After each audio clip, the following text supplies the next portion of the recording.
عباد الله اتقوا الله حق تقاته ولا تموتن إلا وأنتم مسلمون اتقوا الله فإنما يتقبل الله من المتقين اتقوا الله فقد فاز المتقون اتقوا الله فإن الله مع الذين اتقوا والذين هم محسنون اتقوا الله فإن العاقبة للمتقين.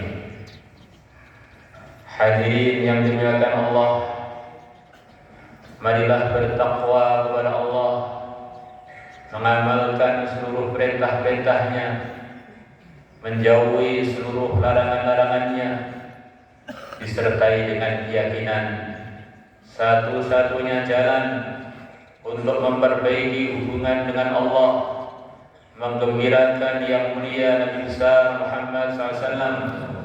Satu-satunya jalan adalah hanya bertakwa kepada Allah. Mungkin saja orang-orang bertakwa di awal-awal kehidupannya, bahkan di dunia ini dia di dalam macam-macam kesulitan, macam-macam penderitaan dan mujahadah. Tapi Allah yang Maha Benar, Allah yang memiliki segalanya, telah menjanjikan dan janjinya tidak pernah tidak ditepati. Innallaha la yukhliful mi'ad, bahwa akhirat baik hanyalah bagi orang-orang yang bertakwa. Sebaliknya, mungkin saja orang-orang yang tidak bertakwa seakan-akan di dunianya, di sebagian urusannya, semacam ada kemudahan, ada banyak fasilitas, ada macam-macam karunia-karunia yang tidak diberikan kepada sebagian orang yang takwa. Itu merupakan ujian bagi orang yang takwa dan penjerumusan bagi mereka orang-orang yang tidak bertakwa. Akhirnya sudah jelas, mereka hatinya tidak akan tenang, dan mereka di akhirat kalau tidak bertaubat, bahkan mati tanpa membawa iman, mereka akhirnya kekal abadi di neraka, di tempat yang dimurkai Allah.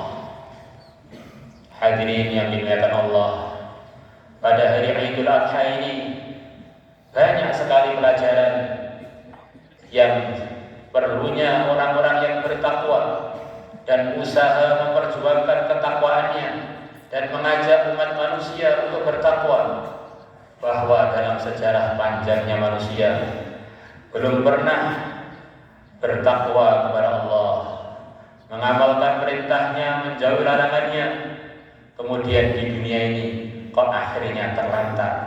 Belum lagi di akhirat dia akan mendapatkan karunia-karunia besar yang tidak mungkin karunia itu sesuai dan muat untuk dia peroleh di dunia ini. Masya Allah, bagaimana dalam Idul Adha ini ada pelajaran satu keluarga, suami, anak, dan istri. Mereka dalam puncak ketakwaan. Suaminya dalam puncak ketakwaan Ibrahim, istrinya dalam puncak ketakwaan Hajar, anaknya dalam puncak ketakwaan yaitu Ismail. Mereka semuanya rela berkorban sampai puncak pengorbanan demi untuk mendapatkan ketakwaan, mendapatkan ridhonya Allah dan mencontoh itu. Akhirnya dalam sejarah panjangnya manusia tidak ada keluarga yang lebih berkah, tidak ada anak cucu yang lebih berkah di dunia ini sampai menjelang hari kiamat, sampai nanti di mahsyar, sampai nanti di surga yang kekal abadi selama-lamanya. Tidak ada keluarga yang lebih berkah, lebih banyak mendapatkan anugerah, lebih banyak menjadi pimpinan-pimpinan kebaikan, lebih banyak memperoleh derajat-derajat yang tinggi di dunia dan di akhirat, melebihi keluarga Ibrahim. Kita umat Islam, umat Muhammad, diperintahkan oleh Allah supaya merasa menjadi bagian dari keluarga Ibrahim alaihi salatu wassalam. Maka hadirin yang dimuliakan Allah Subhanahu wa taala, Berkana ini Allah berfirman, millata abikum Ibrahim. Agama yang dibawa Nabi Muhammad itu agama kakek kalian sendiri, Ibrahim.